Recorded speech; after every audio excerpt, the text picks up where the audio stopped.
Kumusta kayong lahat? Hiyori nga pala ng Wano Kuni Anime.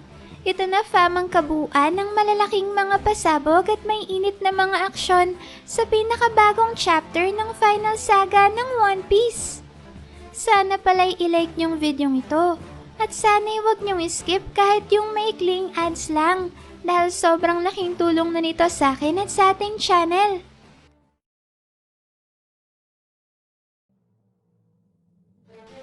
Sa umpisa pa nga lang ng chapter fam ay matatanaw na kagad natin mula sa karagatan ang malalaking mga pagsabog at matinding kaguluhan na nagaganap ngayon sa God Valley.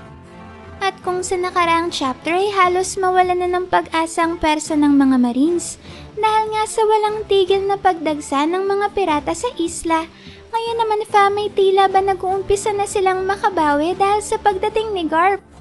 Napatanong pa nga dito ang narrator ng kwento kung anong araw kaya ang mangyayari sa God Valley ngayong nagtagpo ng mga maalamat na mga indibidwal sa kasaysayan at sa pagsasalubong araw ng mga pangarap at magkakaibang layunin ng mga indibidwal na ito, ang God Valley ay unti-unti nang nagiging isang isla ng digmaan at ng mga bangungot. Sa sumunod na panel naman fam ay lumipat na ang eksena sa mismong isla kung saan makikita nating ginagabayan ng mga Marines ang mga Celestial Dragons upang makarating ang mga ito sa tinakdang evacuation route papalabas ng God Valley. Sa gitna naman ng pagpapaliwanag ng isang Marine ay biglang tumutol ang isa sa mga Celestial Dragon at sinabing gusto niyang bumalik dahil meron daw siyang premyo na gustong-gusto niyang makuha. Sumagot naman ang sundalo at sinabing ang Marines na raw ang bahalang umako ng responsibilidad sa pagkolekta ng mga papremyo. Kaya naman wala na raw dapat pang alalahanin ng mga Celestial Dragons, kundi ang sumunod na lamang sa kanilang sinasabi. Galit namang sumagot ang mga Celestial Dragons at sinabing hindi lang raw yun ang aakuin ng mga Marines, kundi pati na ang buong kaguluhan na nangyayari ngayon sa God Valley. Pagkatapos niyan fam ay lumipat naman ang tagpo sa mga residente ng isla at sa mga alipin ng Holy Land na ginamit bilang human target sa ginaganap na palaro ng mga Celestial Dragon sa isla. Makikita natin dito fam na nagtipon-tipon ang mga residente at ang mga alipin na ngayon nga ay nagsisimula ng magkaroon ng pag-asa.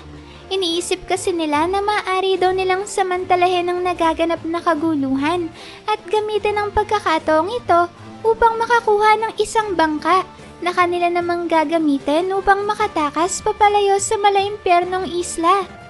Sa sumunod na panel naman fam ay makikita natin ang tatlo sa pinaka-prominenteng karakter ng Old Era. Ang future Pirate King na si Goldie Roger, ang future hero ng Marines si Monkey D. Garp, at ang lurking legend ng kwento na si Rox D. Sabek. Dito fam ay malalaman natin ang motibasyon ng bawat isa kung bakit sila nagtungo sa God Valley.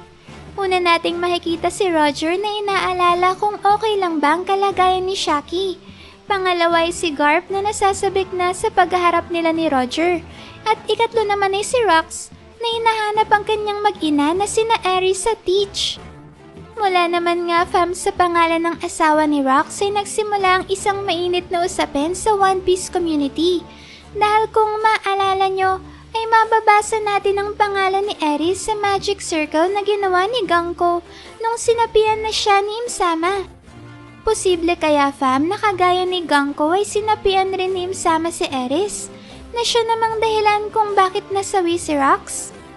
Pero teka muna fam, hindi ba't ang sabi ni Sengoku ay nagtulungan sina Roger at Garp para matalo si Rox? Maari kaya na si Rox talagang nagawang masabihan ni Imsama? Kagaya ng ginawa niya kay King Harald, kaya naman napilitan sina Garp at Roger na magsanib persa para lamang mapabagsak siya. Kayo ba fam, ano sa tingin nyo? Ano nga kaya ang totoong dahilan at natapos ang buhay ng isa sa mga unang karakter na nagtangkang direktang lumaban kay Imsama? Pagkatapos naman yan fam, ay lumipat ng eksena kay Dragon, kung saan makikita natin na dala-dala pa rin niya ang kambal na sina Shanks at Shamrock.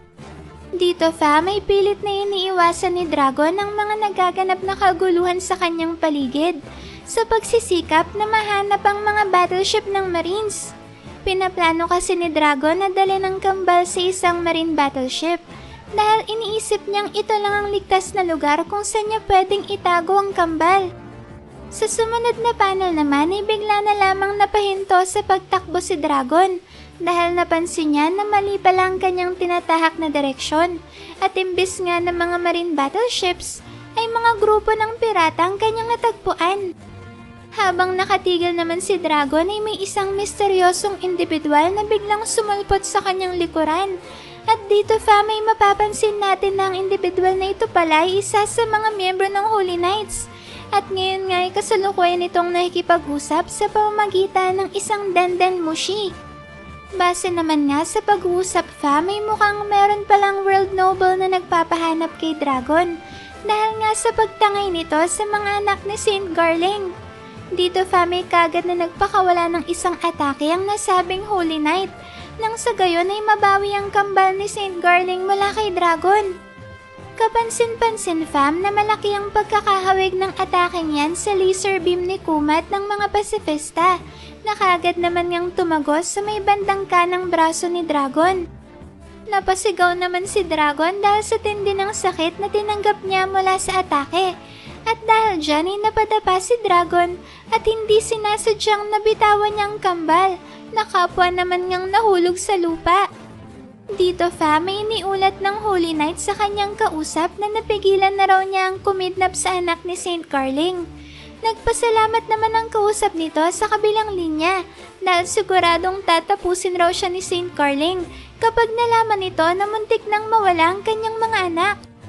Sa puntong ito opisyal na pinakilala sa chapter ang babaeng Holy Knight. At ngayon nga'y malalaman natin na ang kanya palang pangalan ay Saint Maffy mula sa Satchel's family. Dito ay dinampot ni Saint Maffy ang isa sa mga sanggol at sinabing sino raw bang mag-aakala na ang kumag na katulad ni Saint Garling ay magkakaroon pala ng anak. Pero mas lalo raw naihiwagaan si Saint Maffy kay Dragon dahil hindi niya lubos maisip kung bakit raw kaya nanaising kidnapin ng isang hamak na sundalong marine ang anak ng commander ng Holy Knights. Habang nakadapa pa rin nga sinubukan naman ni Dragon na abutin ang hawak-hawak na sanggol ng Holy Knight.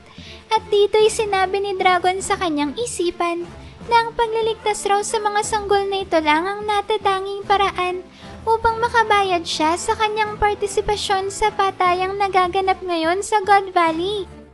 Sa sumunod na panel naman ay makikita natin ang Holy Knight na si Saint Maffy na biglang binunot ang kanyang espada. At ngayon ay nasa akto na ng pagsaksak kay Dragon upang tuluyan ng wakasan ng buhay nito. Dito ay nagpaalam na si Saint Maffy kay Dragon, habang si Dragon naman ay tinanggap ng maluwag ang kanyang kapalaran na sinasabing sa dami raw ng mga inosenteng tao na nasawi sa palarong ito ng mga world nobles ay nararapat lang talaga siyang mamatay. Sa punto naman na itatarak na sana ni Saint Maffy ang kanyang espada sa katawan ni Dragon, ay bigla-bigla na lang nahati ang kanyang katawan sa dalawa dahilan upang hindi matuloy ang pagtapos niya kay Dragon. Habang nangyayari naman yan may maririnig natin ang isang sigaw na sinasabihan si Saint Maffy na umalis ito sa daanan. At sa kabila naman nga ng pagiging isang Holy Knight ni Saint Maffy ay wala na siyang nagawa. At tila ba napanganga na lang siya sa labis na pagkagulat. Makikita naman natin sa sumunod na panel na si Whitebeard pa lang siyang humati sa katawan ni Saint Maffy. At dito'y maririnig natin ang pagbubunganga ni Big Mom kay Whitebeard dahil muntikan na raw siyang matamaan ng ginawa nitong pag-atake.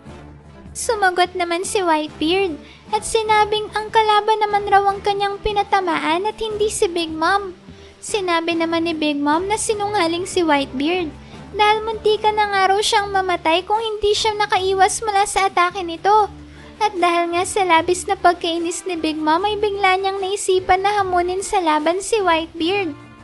Habang nangyayari naman ang bangayan ng dalawa ay mapapansin natin si Dragon na ngayon ay hindi makapaniwala kung gaano kadambuhala sina Whitebeard at Big Mom. Pagkatapos niyan may makikita naman natin si Shiki na bigla na lang lumitaw sa likod ni Whitebeard. At katulad nga ni Big Mom, ay nagrereklamo rin ito dahil muntikan na rin daw siyang mamatay dahil sa ginawang pag-atake ni Newgate. Kasabay naman ng pagsulpot ni Shiki ay ang paghabol naman sa kanila ni Kaido, na ngayon nga ay kinukulit si Big Mom dahil hindi pa raw nito tinutupad ang kanilang pinag-usapan. Ilang sandali pa ang lumipas at bigla naman nagsidatingan ng grupo ng mga pirata na nagbabalak pagtulungan ng Rocks Pirate Crew. Iniisip kasi nila na sisikat sila sa oras na matalo nila ang crew ni Rocks.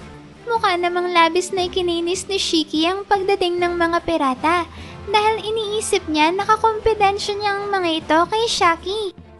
Wala namang kung ano-ano fam at bigla na lang pinag-uupakan ni na Whitebeard, Big Mom, Kaido at Shiki ang grupo ng mga piratang to. At dito'y sinabi ng crew ni Rocks na mga pipitsugin lang ang mga pinadalsik nilang mga pirata. Kaya naman umuwi na lang raw sila at bumalik na lang sa kanilang pagtulog. Nagmistulan namang mga insektong nagsilipara ng mga pirata dahil sa laki ni na Whitebeard, Kaido at Big Mom. At hindi man lang nga sila pinagpawisan sa sobrang hina ng kanilang mga kalaban. Dito fam, may makikita natin gamit ng Rocks Pirates ang kani-kanyang signature weapons. Katulad ni Whitebeard na gamit ang kanyang Supreme Great Blade na naginata na Murakumogiri. Si Kaido na gamit ang kanyang kanabo na Haseikai. Si Big Mom na gamit ang kanyang special homie na espada na si Napoleon. At si Shiki na gamit ang kanyang dalawang double-edged sword na Oto at Kogarashi. Sa sumunod na panel naman fam, may makikita natin ang mga piratang humamon sa Rocks Pirates na tuluyan ang nagsitalsikan sa malayo. Nakakatawa talaga ang mga piratang yan fam dahil sa kabilangan ng nakakatakot na reputasyon ng Rocks Pirates ay nagawa pa rin nilang hamunin ng mga ito. Mapapatanong ka na lang tuloy kung matapang ba sila o hindi lang talaga nag-iisip. Pagkatapos naman yan fam, may sunod na pinakita ang Holy Knight ni si Saint Maffy na ngayon ay daladalang isa sa kambal na anak ni Saint Garling. Dito fam, may gulong-gulo si Saint Maffy kung ano na raw bang nangyayari ngayon sa isla, habang ang sanggol naman na kanyang daladala ay walang tigil sa pag-iyak. Ano kaya fam ang devil fruit nitong si Saint Maffy? At bakit kaya bumalik na sa dati ang kanyang katawan pagkatapos itong mahati sa dalawa ni Whitebeard? Ito na kaya ang immortality na taglay ng mga Holy Knights na nagmumula sa kapangyarihan ni Im-sama? O bahagi kaya ito ng kanyang devil fruit ability? Sa sumunod na panel naman fam, may makikita natin si Dragon na pinag-iisipan kung tatakas na ba siya o kung babawiin pa niyang sanggol mula sa Holy Knight. At dito fam, may makikita naman natin ang hindi makapaniwalang reaksyon ni Dragon nang tumambad sa kanyang harapan ng isa sa mga kambal na may malaking bukol sa ulo at walang mali na nakahandusay sa lupa. Mabuti na lang fam at mukhang hindi na malaya ni Saint Maffy na kambal palang anak ni Saint Garling. Dahil kung nagkataon nga'y baka si Shanks na ngayon at hindi si Shamrock ang commander ng Holy Knights. Pagkatapos naman yan fam, may makikita natin si Garp na napansin ng tumatakbong grupo ng Rocks Pirates. At dahil dyan ay mabilis ngang naghanda si Garp upang magpakawala ng isang malakas na atake sa pamamagitan ng pagbalot ng pinagsamang Armament Haki at Advanced Conqueror's Haki sa kanyang kamao. Sinabi dito ni Garp na mukhang maganda raw ang nakita niyang lugar na pangingisdaan dahil mukhang makakahuli raw siya dito ng malalaking isda. Hindi naman nga nagtagal fam at pinakawala na ni Garp ang kanyang malakas na atake. Subalit bago pa ito tumama sa crew ni Rocks, ay mabilis na nakaiwas ang mga ito. Dito fam, may sinabihan ni Garp ang Rocks Pirates na sumama na lang raw ng mapayapa ang mga ito sa kanya. Nakakatawa naman ang naging reaksyon ni Big Mom dahil sinabihan niya ang kanyang mga kapwa Rocks Pirates na tumakbo kagad ng mabilis. Dahil kung hindi, habang buhay silang mananatili sa God Valley kung sakaling maabutan sila ni Garp. Napatanong naman si Kaido kung hindi raw ba nila lalabanan si Garp. Sumagot naman si Big Mom at sinabing kalimutan na raw muna ni Kaido sa ngayon ang pakikipaglaban. Habang tumatakbo naman ang grupo ay inutusan ni Big Mom ang kanyang mga special homies na sina Zeus at Prometheus na maghanda para sa isang malakas na pag-atake. Sa sumunod na panel naman may makikita natin ang gulat na reaksyon ni Dragon dahil hindi ito makapaniwala na nasa God Valley rin ngayon ang kanyang ama na si Garp.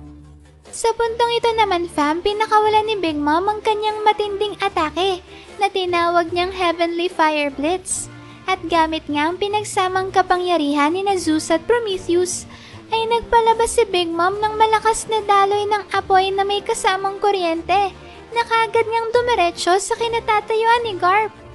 Sobrang lakas talaga ng pinakawalang atake na yan ni Big Mom dahil nagresulta ang impact nito ng isang napakalakas na pagsabog. Napasigaw naman ang mga sundalong Marines dahil sa kanilang labis na pag-aalala para kay Garp dahil hindi man lang siya umiwas at buong pwersa niyang sinalo ang malakas na atake ni Big Mom. Sa sobrang lakas nga ng pinakawalang atake ni Big Mom may matatanaw sa iba't ibang bahagi ng islang nangyaring pagsabog. At kahit nga mula sa kinaroroonan ni Nakuma at Ivankov, ay kitang-kita pa rin ang napakalakas na pagsabog na sobra din namang ikinagulat ng dalawa. Subalit bago pa nga tuluyang madistract si Kuma, ay sinabihan na kagad siya ni Ivankov na mag-focus sa kanilang misyong makatakas sa isla. Sa kabila naman ng napakalakas na atake ni Big Mom, ay lumabas pa rin sa nag-aalab na apoy ang anino ni Garp na ngayon ay may nakakatakot na ngiti sa kanyang muka. Dito may tila ba hindi man lang napinsala ng kahit konti si Garp dahil masaya pa niyang tinanong si Big Mom kung apoy raw ba talaga ang pinakawalan nito dahil hindi man lang raw ito makakapagluto ng isang prime rib. Kitang-kita naman ang labis na pagkainis ni Big Mom dahil tila ba hindi naapektuhan si Garp ng isa sa kanyang mga finishing moves. Ibang klase pala talaga ang lolo ni Luffy no? At para bang pinaglalaroan niya lang ang crew ni Rox. At kahit nga sila mismo ay mas piniling tumakas na lang kaysa direktang makainkwentro ang Vice Admiral. Sa sumunod na panel naman may muling pinakita si Saint Maffy na ngayon ay hawak-hawak pa rin sa kanyang kamay ang sanggol na si Shamrock. Dito may iniulat ni Saint Maffy sa kanyang kausap sa Denden Mushi na ligtas naman raw ang anak ni Saint Garling at siguradong namatay na rin daw sa naganap na pagsabog ang kumidnap sa sanggol na ito. Natuwa naman ang kausap ni Saint Maffy at sinabing bumalik na raw ito kasama ang kambal bago pa malaman ni Saint Garling ang nangyari. Mukhang hanggang sa puntong ito may hindi pa rin naintindihan ni Saint Maffy na dalawa talaga ang sanggol na anak ni Saint Garling. Makikita naman natin sa dulo ng panel si Dragon na humihingi ng tawad kay Shanks dahil hindi na raw niya maililigtas ang kakambal nito. Pagkatapos naman yan may lumipat na ang chapter sa ibang bahagi ng isla kung saan makikita natin ang isa sa mga miyembro ng Holy Knights na nahuli ang mga residente at ang mga alipe na nagtatangkang tumakas. Dito may walang habas na pinagbababaril ng Holy Knight ang walang kalaban-labang mga tao.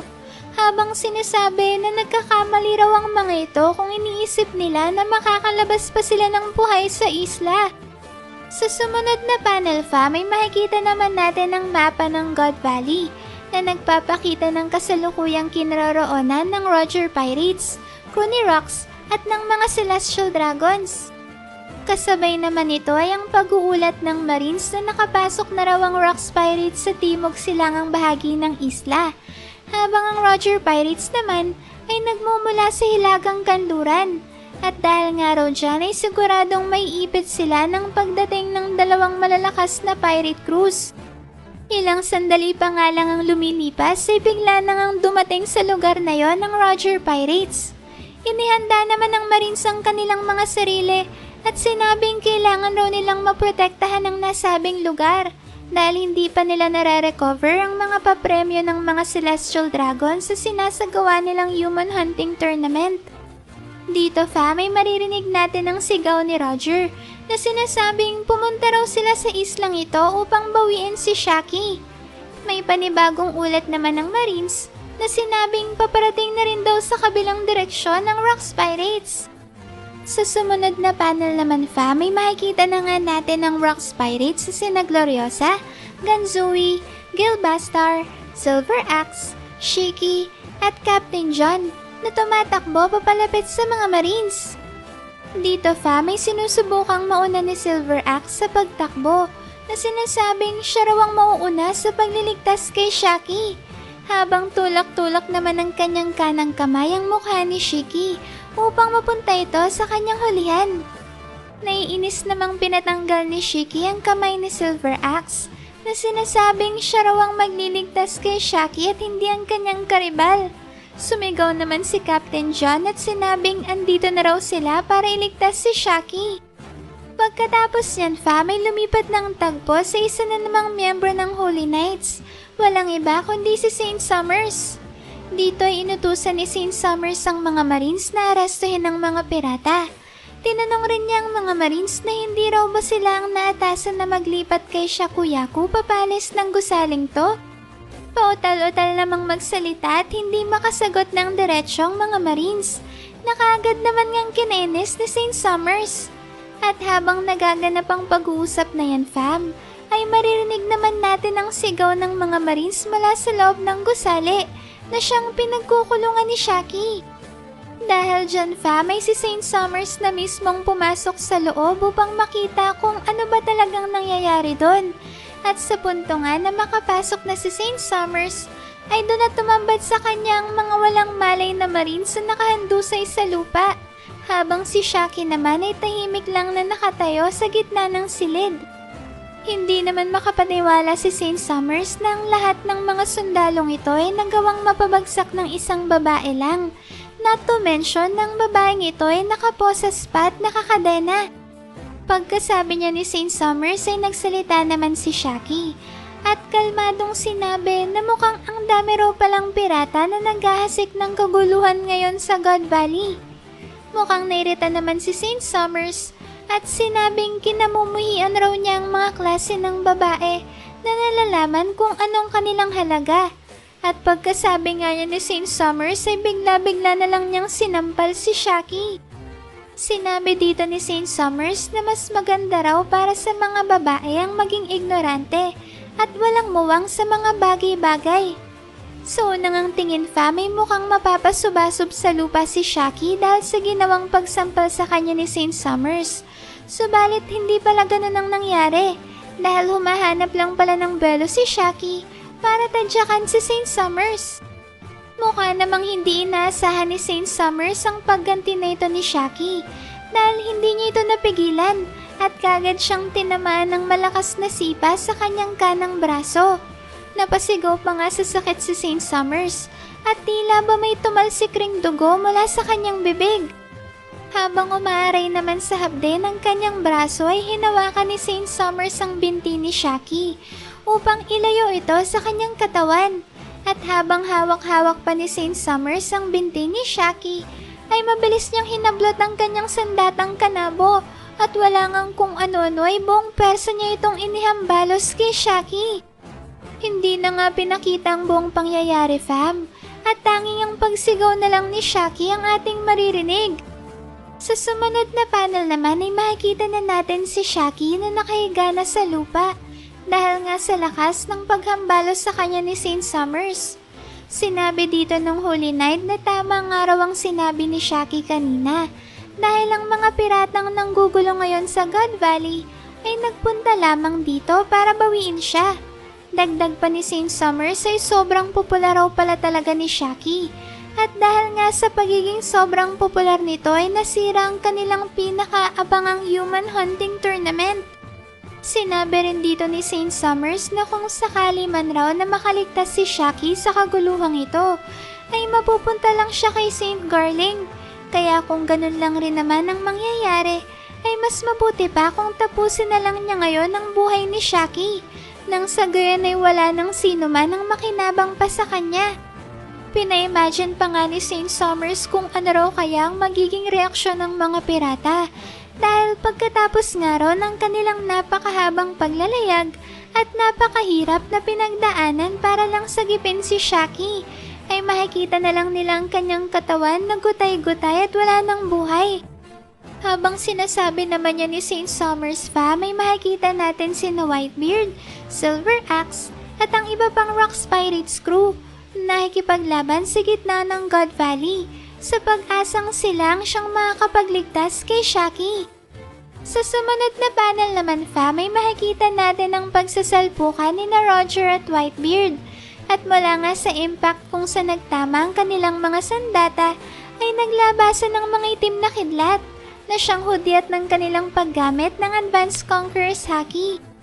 Sa engkwentrong ito may kitang-kita ang diferensya sa laki ng dalawa kung sa nagmistulan ngang isang higante si Whitebeard sa harapan ng future Pirate King. Sa tindi naman ng salpukan ng persa ni na Roger at Whitebeard ay bigla itong nakalikha ng isang malakas na shockwave na nagpalipad naman sa parehong grupo ng mga pirata at marines na nasa kanilang paligid. Dito may sinigaw ni Roger na andito na raw siya para iligtas si Shaki.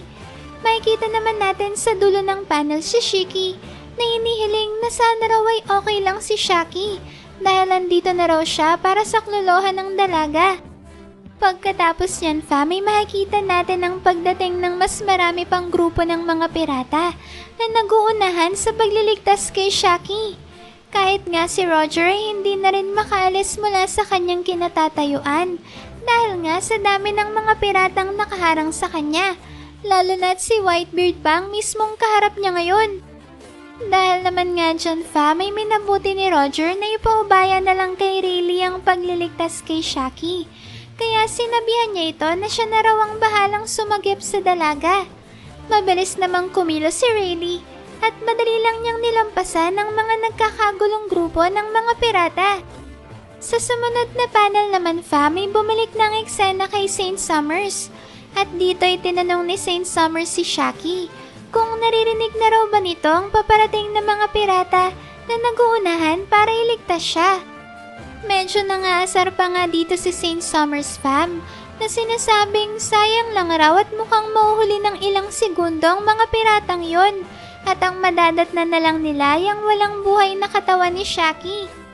Sinubukan namang paalalahanan ng Marine si Saint Summers na sinasabing hindi raw mapapalampas ni Saint Garling kung tutuluyan talaga nito si Shaki. Mabilis namang pinatahimik ni Saint Summers ang Marines at sinabing kung hindi raw nito sasabihin ang totoong nangyari ay magmumukha lang raw aksidente ang pagkamatay ni Shaki. Pagkasabi nito ay nagpatuloy naman sa pangungutya si Saint Summers na sinasabing tingnan raw nilang mabuti si Shaki dahil ngayon ay unti-unti nang nawawalan ng pag-asa ang kanyang mukha. Dito ay sinabihan ni Saint Summers si Shaki na ang buhay ay hindi isang fairy tale at kung sakali man na may dumating nga para iligtas siya ay mabilis niya lang raw itong tatapusin. Dagdag pa ni Saint Summers ay ganito raw talaga ang realidad. Dahil ang totoong buhay ay sadyang masaklap at puno ng kapaitan. Sa puntong ito na pumorma si Saint Summers at ngayon ay makikita natin na nasa akto na ulit ito ng paghambalos ng kanyang kanabo kay Shaki. Sinabi dito ni Saint Summers na tatapusin niya raw ang buhay ni Shaki sa pamamagitan ng 5 beses na paghampas sa kanya. At sa bawat madugong paghampas ay kailangan raw pagsisihan ni Shaki ang kanyang pag-aasam na siya ay makakalaya pang muli. Wala namang magawa si Shaki kundi ang mapapikit na lang at hintayin ang brutal na pagpaparusa sa kanya ni Saint Summers. Sa punto naman na hambalusin na ni Saint Summers si Shaki ay bigla na lang sumulpot sa kanyang likuran ng isang misteryosong individual na may hawak na espada na sinasabing papaliparin raw niya si Saint Summers papunta sa pinakamalalim na bahagi ng underworld. Tila naman kinalabutan si Saint Summers sa presensya ng individual na to dahil bigla na lang siyang pinagpawisan habang siya ay lumilingon upang makita kung sino nga ba itong biglang sumulpot sa kanyang likuran. At sa isang ang makapanindig balahibong tagpo ay makikita na natin na si Rayleigh pala ang misteryosong individual na ngayon nga ay nagpakawala ng isang matinding atake na mabilis na nakapagpalipad kay Saint Summers papalabas ng gusaling yon. Tinawag ni Rayleigh ang ataking ito na Spider Lily Steel at kasabay naman nga ng madaling pagdispatch ni Rayleigh kay Saint Summers ay ang pagtawag niya sa pangalan ni Shaki. Dito may gulat na gulat si Shaki sa kanyang nakita At tila ba isang hindi kapani-paniwalang bagay ang kanyang nasaksihan. Humingi naman ng tawad si Rayleigh kay Shaki habang binabalik niya ang kanyang espada sa kaluban nito. Sinabi dito ni Rayleigh na patawarin raw sana siya ni Shaki dahil ngayon lang siya dumating.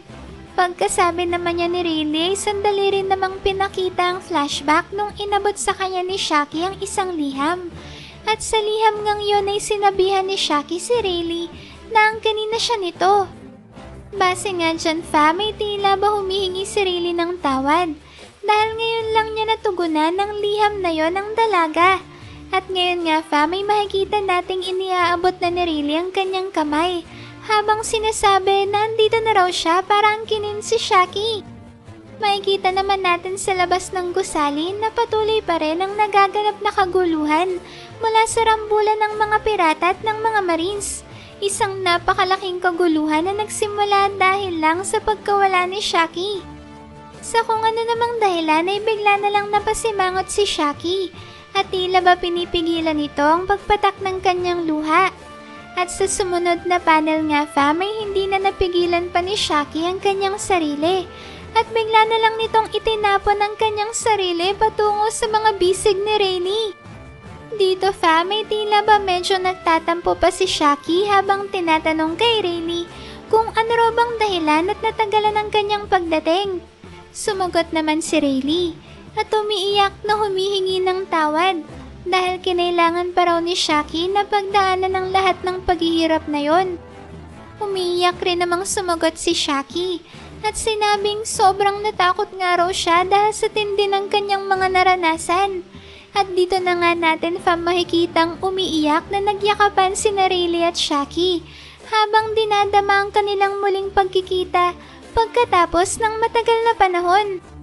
Dito fam ay isinumpa ni Rayleigh na kailanman raw ay hinding-hindi na niya hayaang maranasan po ulit ni Shaki ang bagay na yon.